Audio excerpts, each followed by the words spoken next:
The boom, man, I love that thing. Yo, shout out to everybody rocking with me. Yo, I had turned up the new Doja Cat album, and that was pretty dope to me. Started listening to a little bit of Doja Cat's Scarlet to Claude. That whole, it's not the whole project, but I think it was like 3 or 4 songs that was really good to me on there. And then Bryson Tiller, he was really good. Then there was some cat, Ruben Vincent with General Admission. He got like a real crazy song on there. And then Buddy, Don't Forget to Breathe. So if y'all got Apple Music, go out and rock with those. That's going to be real good for you. If you don't, hey, ain't the end of the world. You just got to go ahead and get your credit score up.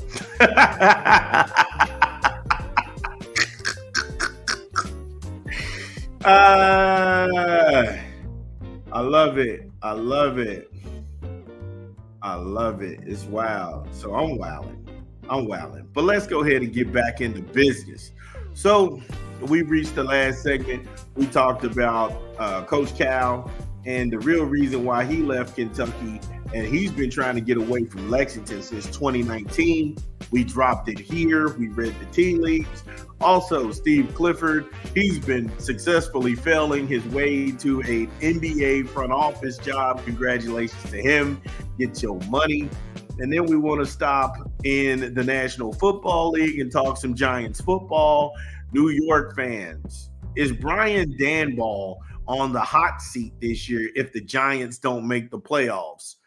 And I say like Stone Cold, oh, hell yeah. Yeah. That guy, give me the Stone Cold. That guy's out of here. And really, could you blame him? New York has had I don't think since Tom Coughlin left, there's not been a New York head coach that has steered that ship in the right way.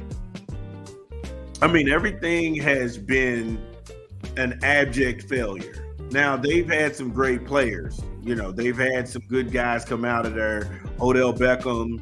You've had Cruz before he got hurt, and he was a monster. He used to do the cha-cha, or he used to do the salsa dance whenever he got a touchdown. And then you wouldn't take care of Saquon Barkley, but you took care of Daniel Jones. Yeah, that's right. You took care of Daniel Jones. You went out and spent money on Wink Mondale, only to find out that the juice wasn't worth the squeeze. And so the Giants, they fell from grace very fast. And when you had Saquon Barkley being 90% of the offense or 75% of the plays to take some pressure off of Daniel Smith or Daniel Jones, human guacamole or oatmeal and shoulder pads. Now we're talking.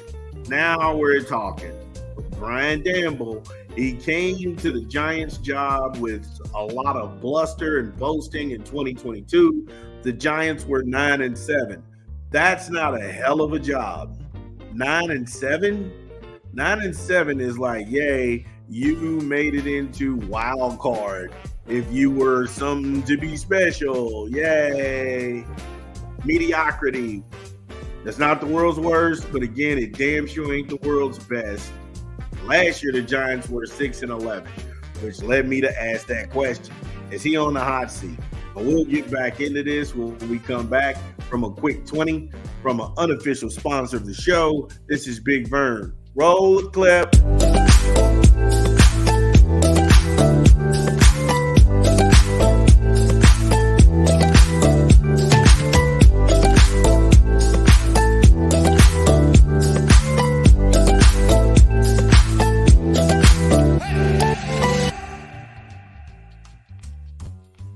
Yes, Ford.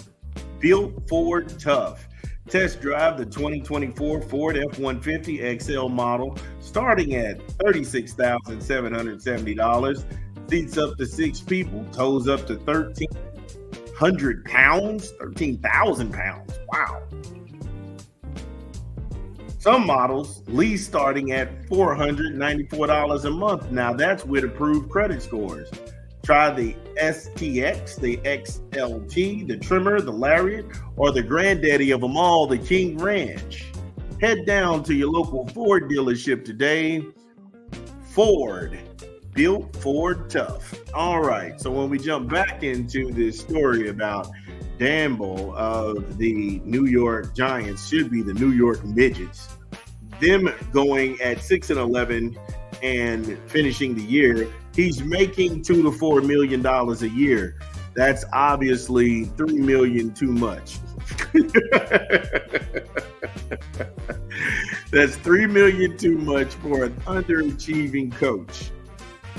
Last year, they had a defensive rank of 24th in the league that averaged 19 turnovers. In 2023, along with 18 interceptions. And the Mara family, they've given people permission to start looking for quarterbacks because they don't believe in Daniel Jones. Yet you decided to give this dude a suitcase full of money, no questions asked, but you wouldn't pay Saquon Barkley. Now, who's stupid now? And now Saquon is playing in Philadelphia, and he's coming to kick your heart out of your mouth, Giants fans. So you can sit there and point at the Jets and be thankful you're not them, but they have a mirror held up so you can point that finger at your face and say, at least we're not you goofs who line up and freeze and then watch a subpar product out there on the field and wonder, we used to be somebody. My, how the mighty have fallen.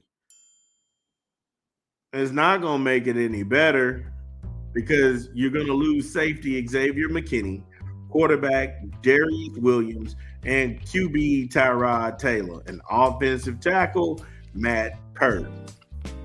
So you got holes you got to plug everywhere. We still don't know who the defensive coordinator is for you all.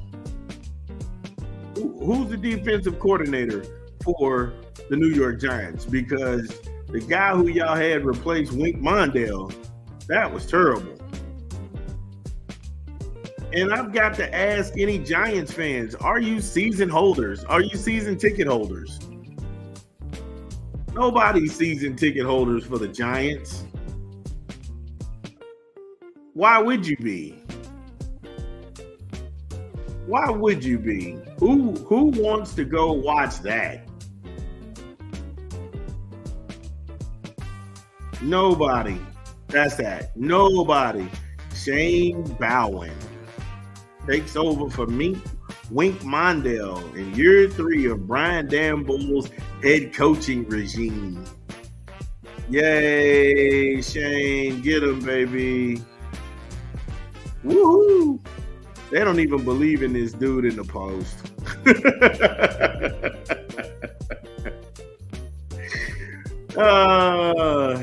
Well, Joe Scone, and he's the general manager of the New York Midgets. We're probably not going to blitz as much as we did in the past. Shocker. But we're going to be very sound. It's going to be very similar to what we did in Tennessee. Excuse me? What year in Tennessee? Because everybody's pointing to that year Arthur Smith was in Nashville and had Tennessee playing on all cylinders. He went to Atlanta. He couldn't duplicate it, so his ass is a coordinator back in Steeler country. Vrabel, I don't even know if Vrabel can get a job now. So when you say we did this back in Tennessee, what years are you talking about, sir? We're going to need some clarity. Clarity. Oh, so then it's not going well when they invoke a guy from Bill Parcells told me a long time ago, coaches come and go. So you better not pick players schemes specific. But if we had scheme specific guys, now they are no good to this new scheme. So we picked players or signed them in free agency the versatility is very important to these players. The ability to play in multiple schemes is always in the back of our minds when we pick these guys. So it shouldn't really affect the current roster. That is what they call baffle them with bullshit, ladies and gentlemen. You have nothing else to do but sit here and dazzle somebody when you keep invoking scheme specific. We got scheme. What scheme are you talking about? This is how people look, there's no nuance to football. It's 11 people out on the field. You can count to 11, you can play football. They come up with terminology to make it seem like they are these articulate human beings when all they're doing is keep spinning these wheels and you're waiting on them to say something that's going to be any merit of anything. And then we got nothing for you. We got a bunch of guys that they'll fit a scheme we'll put together. Hi-oh. And Bill Parcells. Chainsaw, gasoline, refrigerator, Bill Parcells, Tom Coughlin. It's the New York Midgets, ladies and gentlemen. The New York Midgets. And here's the sad part. You're not going to be better than Philadelphia. You're not going to be better than Dallas. You're probably going to get crushed by the Commanders, because I'm sure that Quinn and you have Cliff Kingsbury, they've designed some packages to light you all up. So enjoy being at the bottom of the NFC for yet another lowly year in the final year of Brian DanBoll. I'm not saying that's it, but I've got to see some moves. So far, I've seen a lot of people leaving. I haven't seen a lot of great hires, and I'm still questioning, why is this dude still got a job? Well, that's it. That's our time. We love every last one of you all who's made the show successful. Thank you all for rocking with us. This is Big Vernon App Stupid. Take us out.